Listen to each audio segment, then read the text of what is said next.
สบายดีมื้อนี้มาพ่อกับบ่าวหินอีกเช่นเก่าเช่นเคยเนาะมื้อนี้บ่าวหินก็จะมาอยู่สวนมากินข้าวป้าเนาะแล้วก็ไปเบิ่งกับดักหนูที่เฮาดักไว้เมื่อวานเนาะ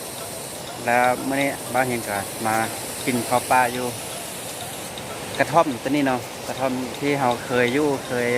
มากินข้าวอยู่นี่แหละ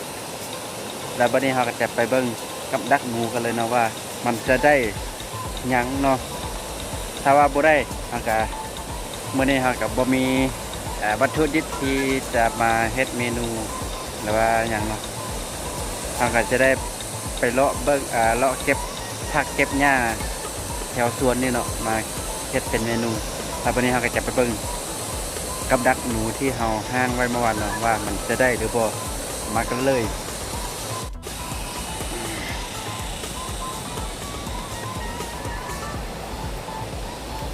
อยู่เทิงนี้มีปีหัวหนึงเนาะถ้าว่าเฮาบ่ได้หนูมื้อนี้เฮาก็มีมากปีเอาไว้ทำห้องแล้วเนาะเป็นเมนูมื้อนี้เนาะลองเบิ่งว่ากำดักหนูของเฮาจะได้หรือบ่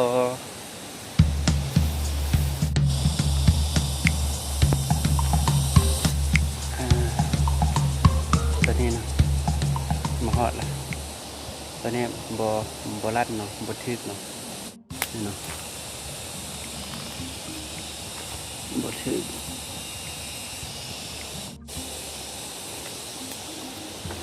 แล้วนี่ก็บ่ลงเนาะไปเบิ่งอันอื่นต่อมีอันนึงอยู่หั่นแล้วตัวนึงอยู่ถึงเนาะตัวนี้ลงทึกได้ตัวนึงฮ่านี่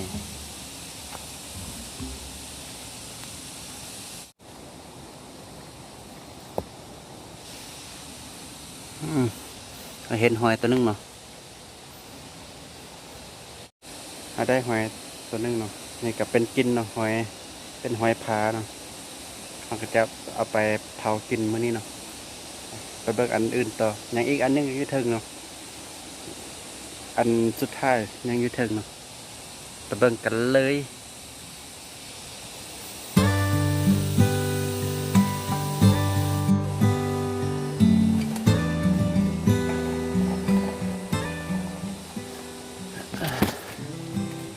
อันสุดท้ายถึงบ่ลงเนาะบ่ถึกแต่ว่ามื้อนี้ได้แต่ตัวเดียวนี่เนาะ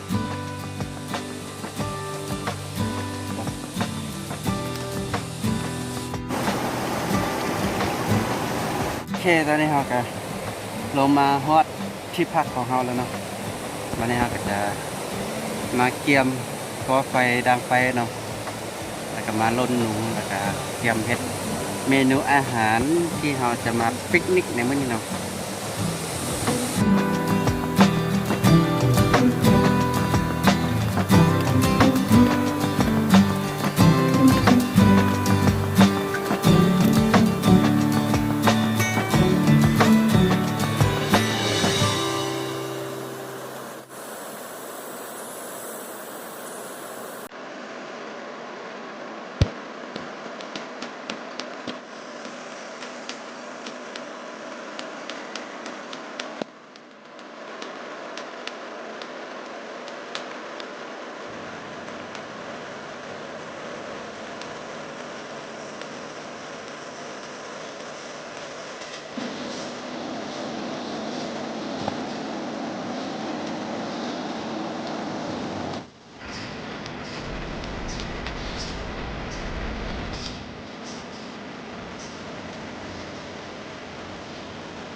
นี้ฝนก็กำลังจะตกเนาะแต่ว่าอาหารของเฮาเนาะยังบ่ทันสุกยานว่าฝนจะหัวหลังคาเนาะเพราะนี้เราจะมาเปลี่ยนใส่หม้อนี่เนาะที่แรกเราใส่ตังไม้ไผ่เนี่ยแต่ว่ามันคือว่าดนแห้งเนาะแล้ววันนี้เราก็จะมาเปลี่ยนใส่หม้อน่าจะไวก่อนเพราะว่าวันนี้เราแข่งกับฝนเนาะวันนี้เราก็จะมาเปลี่ยนกันเลยเนาะ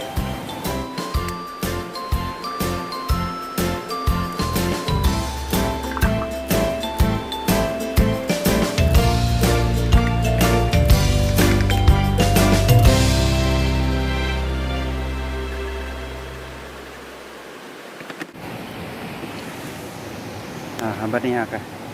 เปลี่ยนแล้วเหมือนกันเนาะถากใส่หม้อน่าจะไวก่อน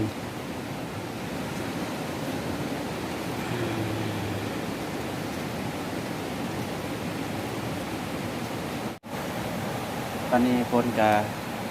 เริ่มหัวลงแล้วเนาะเพราะว่าพวกหัวไฟของเราจะดับหรือเปล่า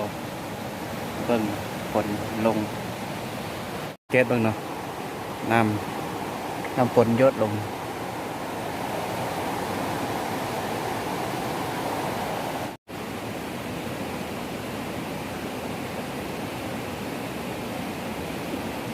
เติมเห็ดลงไป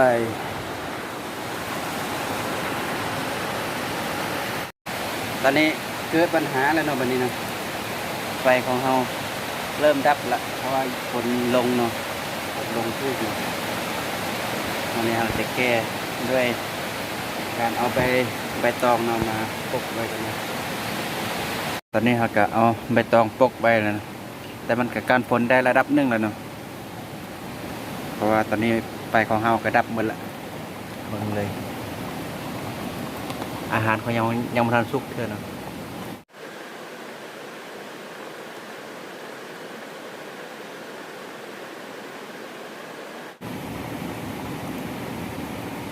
โอเคตอนนี้ว่าอาหารของเราก็จะสุกแล้วเนาะวันนี้เราก็จะเอาออกมากินข้าวแล้วเนาะวันนี้เนาะกินข้าวแล้วก็เตรียมกับบ้านมันก็เลยว่าอาหารของเราในมื้อนี้จะแซ่บตั้งใดเนาะจะเป็นแบบใดเนาะมาเบิ่งกันเลย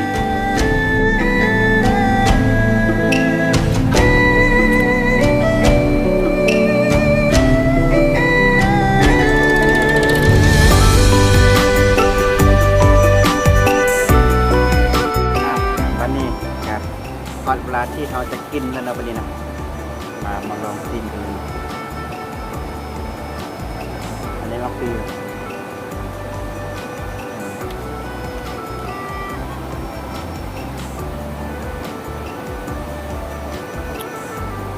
นี่ขาหนูเนาะขาหนูที่เราได้เมื่อเช้านี้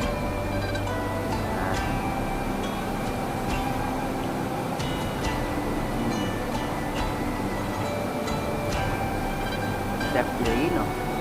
ว่าฮอนนี่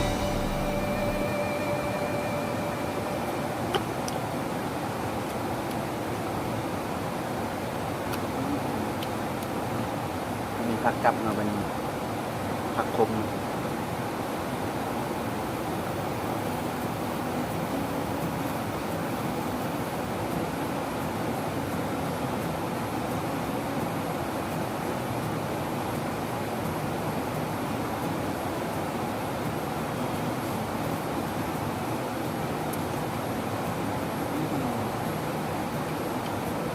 ยอดเลย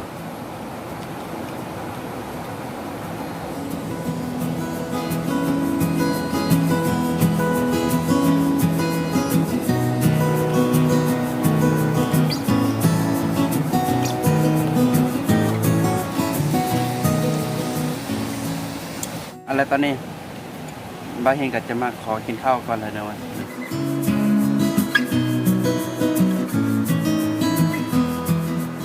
นี่บ้าเฮงก็กินข้าวแล้วเป็นที่ห้อยแล้วเนาะสำหรับคลิปนี้ก็บ้าเฮงก็ได้มากินข้าวป้าแล้วมาแทนมาพักผ่อนเลยคือว่าเขาอยู่บ้านอยู่เฮือนเนาะก็มีแต่นั่ง ลิ้นอยู่บ่อนเดิมๆเนาะก็รู้สึกว่ามันเซ็งหลายเนาะก็เลยเข้ามาอยู่ในป่านั่นแหละเพื่อผ่อนคลายฟังเสียงธรรมชาตินี่เนาะไม่ว่าจะเป็นเสียงนกเสียงอย่างเสียงแมงไม้บ่เสียงน้ำเสียงลมนี่เนาะก็แต่ว่าปลอดโปร่งดีเนาะเพราะว่าเราบ่ได้ยินเสียงรถเสียงลากอยู่อันคือกับอยู่บ้านและสำหรับคลิปวิดีโอนี้เนาะก็บางหินก็จะขอลำลาเพียงเท่านี้เนาะแล้วคลิปต่อไปจะเป็นแบบใดก็รอติดตามกันเนาะคนอื่นก็อย่าลืมเป็นกำลังใจให้กับบางหินด้วยการกดไลค์กดแชร์และกดติดตามให้บางหินเนาะสำหรับคลิปนี้บางหินก็จะขอลาเพียงเท่านี้เนาะแล้วพบกันในคลิปต่อไปกันเลย